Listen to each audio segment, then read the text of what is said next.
What's up, everybody?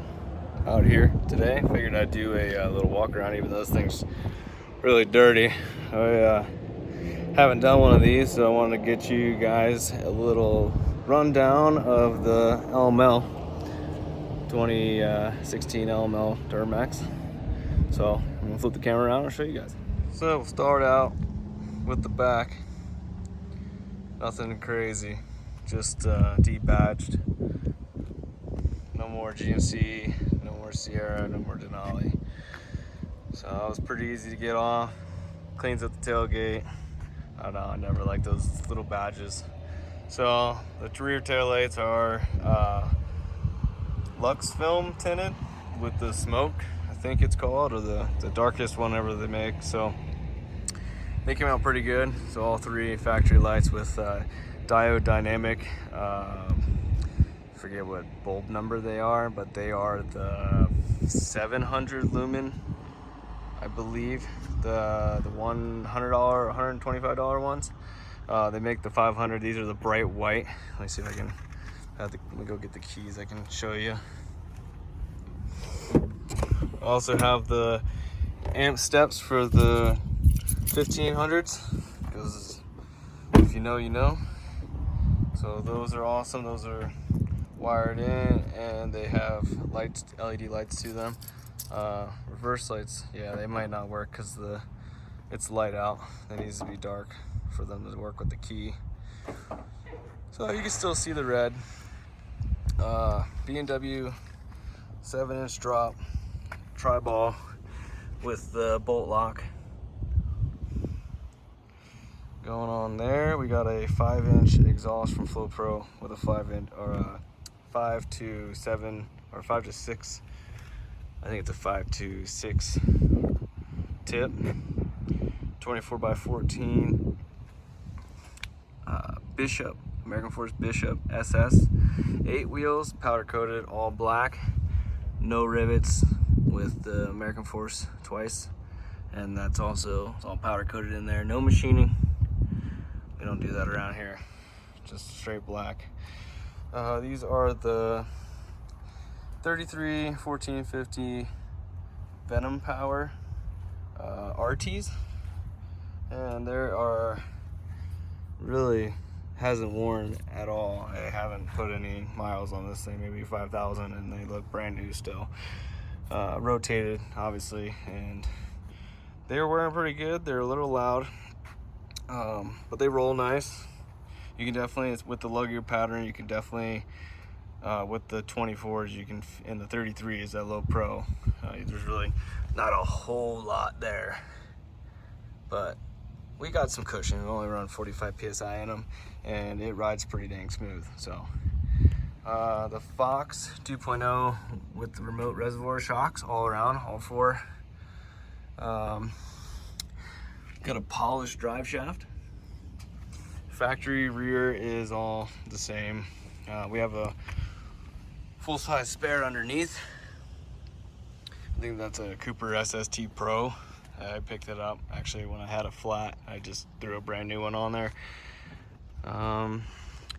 Then this is the Paragon cover. It's pretty sweet. It's very low profile. It's all aluminum. Factory bed liner, obviously it's the Denali, so I think they all came with it. Besides it, unless you got the SLT or something. Boost Auto mirrors with painted mirrors, caps. They're okay, they're nice. They're not my favorite. I think the profile LED lighting that you can get and build your own with the clears lenses is a better way to go. I plan on doing that. I need to actually buy some new caps and have them repainted again. I honestly might change the whole look of that mirror setup. Just depends on what wheels we go with next, because we're always changing some stuff. These are the Morimoto XB fog lights, I think they're called. It's been so long. Bought those when they first came out. The headlights are factory Denali headlights that had the projectors in them, and then we did a Morimoto D2S projector, and we had them etched by Morimoto before they sent it to us. We got dynamic running lights, switchbacks. Obviously, they're getting a little, the lenses need a, either I'm gonna get new lenses, or because I've tried to sand buff these and they're just sun faded. So even though the truck doesn't sit out in the sun constantly, it has been driven as my daily driver for the last 6 years. So yeah, I mean, wear and tear. The grill is new off of 2018. I had it paint matched. So everything, skid plate was paint matched. The license plate delete was paint matched. And then these chrome pieces are just wrapped currently. I plan on either painting those or painting the black trim and then leaving the chrome. Suspension, we have a BDS 4.5 non-torsion bar drop. I think it's the cleanest way to do it, instead of having the torsion bars drop down. And I think ever since the non-torsion bar drop kits came out, unless you're doing a 6-inch lift or greater, I don't think the torsion bars are even dropped on these smaller lifts anymore. Cognito makes another good one, but BDS is what was available at the time when I first bought this truck. So this has the Kryptonite upper control arms, Kryptonite ball joint, BDS hubs on it. Obviously they sit a little taller for the lift, and I have it turned down so they're in the 33s. It kind of, they don't hide it all that well, but it's not bad. The knuckle is fine. Again, with the Fox shocks, we have the ultimate front end kit on here from Kryptonite. So center link, pivot arms, idle arm bracket. And also have the Cognito pisc kit. So pivot arm, idle arm support kit, and that tightened up the front end severely. It got rid of the sway, especially with running a bigger tire or a heavier wheel. You could feel a little bit of movement in the wheel, and this tightened it up a whole lot. Steel brake lines that need to be replaced. It's starting to look pretty nasty right there, but that came with the BDS kit. Cognito doesn't send brake lines out with the 4-inch kits, so there's a couple little things between the Cognito and the BDS, but all in all, they're both great kits. But this one has the BDS, and I like it. I had BDS on some trucks growing up. I had a 98 Chevy Silverado on a BDS 6-inch and a Tahoe on a BDS 6-inch, and obviously it ran great, rode great. So we have the high flow bundle from Whirly Fab in a, I think it's called the Candy Teal. A little dusty. But the air filter's clean, so that's all that matters.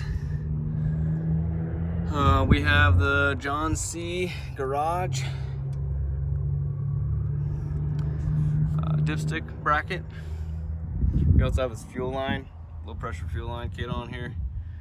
This is the Fleece 63mm turbo, the Cheetah turbo. Thing whistles like crazy, and it runs great. The truck runs down the road effortlessly. Some more Whirly Fab stuff on here, like the coolant bypass, the MBRP downpipe. We have PPE up pipes, a 10mm Fleece 750 stroker pump in the valley. So, and right now we have Corey Wells PPI tunes on it still. We love them. Runs great. I don't plan on doing much else with this truck just because I don't want to change the tuning. This thing is dialed in. It runs clean. This truck is awesome.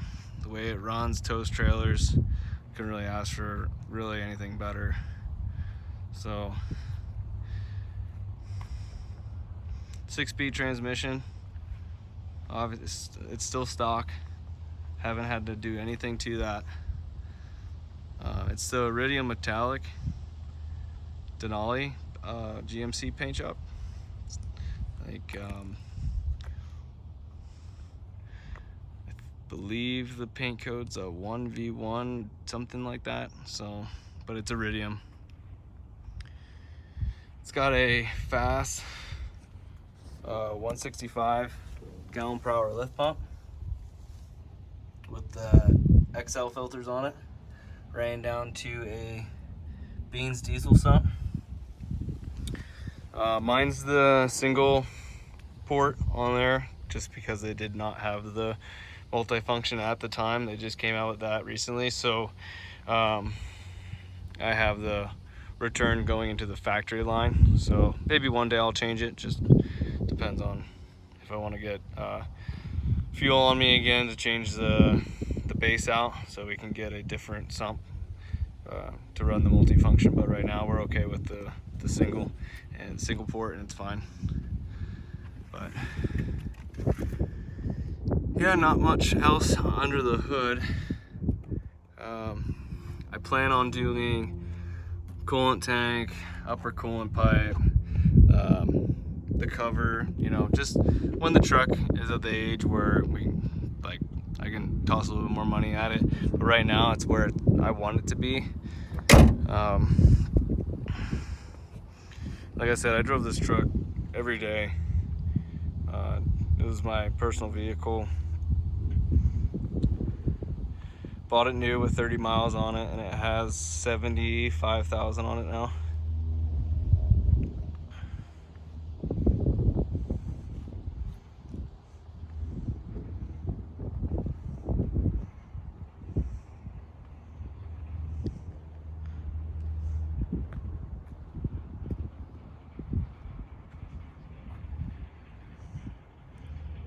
I'm probably forgetting a couple things.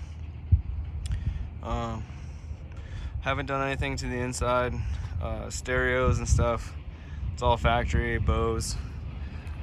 I used to put subwoofers, amplifiers to every speaker, you know, get some more power out of the speakers in all my other trucks, but I have two golden retrievers that they take up most of my back seat, so I don't want to hurt their ears. And I don't know, I think the sound system in this thing's pretty perfect. There's really not much I would want to change with this. Rather listen to the turbo anyways, but when I do want to listen to the radio, it gets plenty loud and crispy, and yeah, I think it's a great sound system in this truck. So the windows, I tinted those windows to 5% ceramic, and then the windshield is 20% with a 5% brow.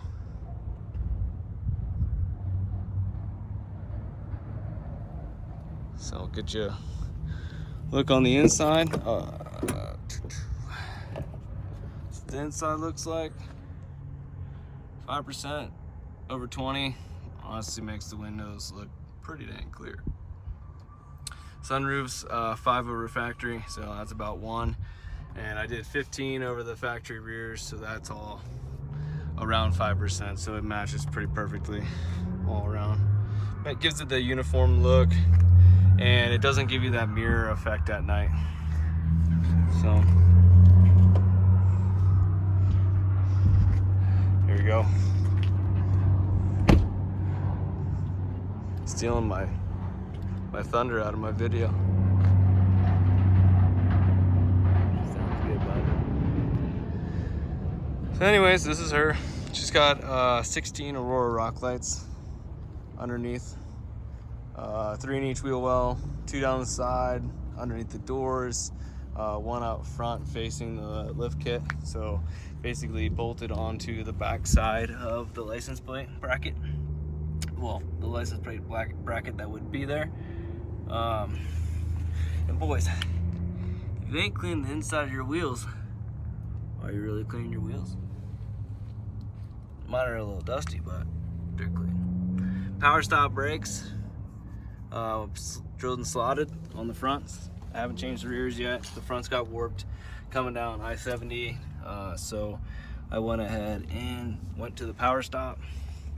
Spike lugs are metal spikes, or metal lugs, I think they're called. You honestly can't keep powder coated lug nuts clean for very long. You can maybe get 3 rotations out of it, and then they start getting the socket marks on them. So if you can see, if you look in there, sorry, there you go, they start getting chewed up. I've tried everything. I've tried electrical tape on the inside of the socket tool, and it's still, I can't keep them clean. If somebody's got a tip out there to keep powder coated lug nuts clean, comment. But that's her.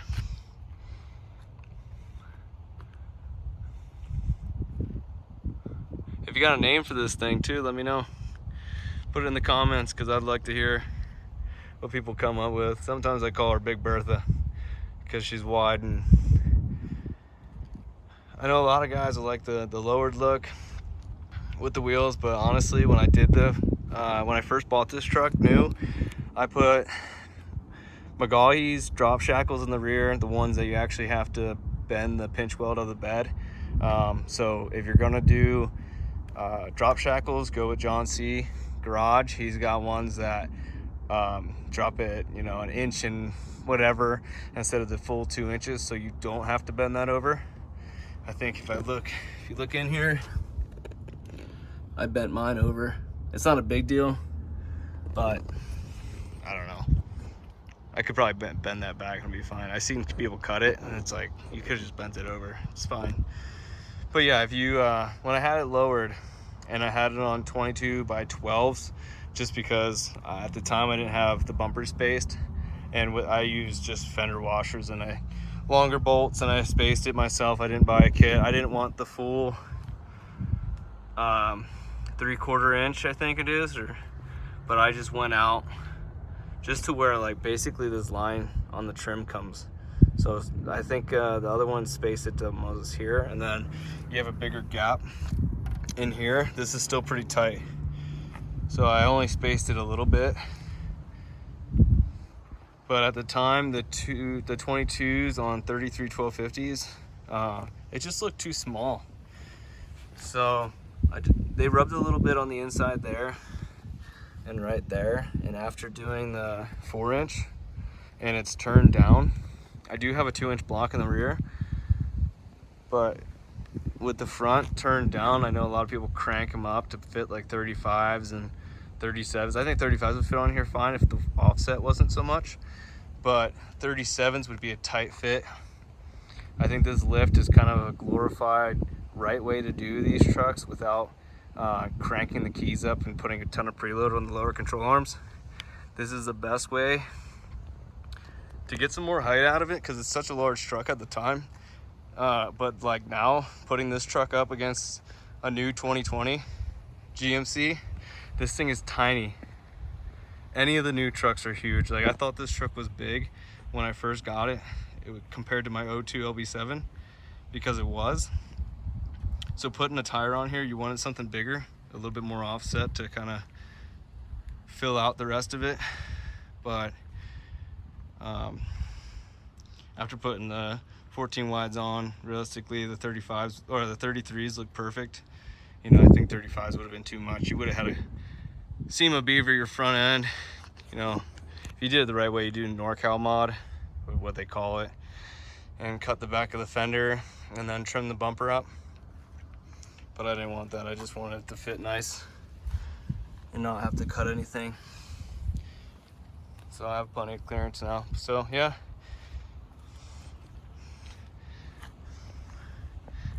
If you guys have any questions, give me a shout, comment below. And if you could, subscribe and like this video. It's been a while since I said I was going to do this video. I know it's dirty. I'm gonna try to get it cleaned up here soon, but she might be changing up a little bit. But yeah, if you can subscribe, like this video, let me let me get some more videos up and we'll do some more walk arounds, and if you have any questions and I can answer them, I can post some more videos of it. But 2016 Denali Duramax LML. All right, guys. Thanks for watching. See ya.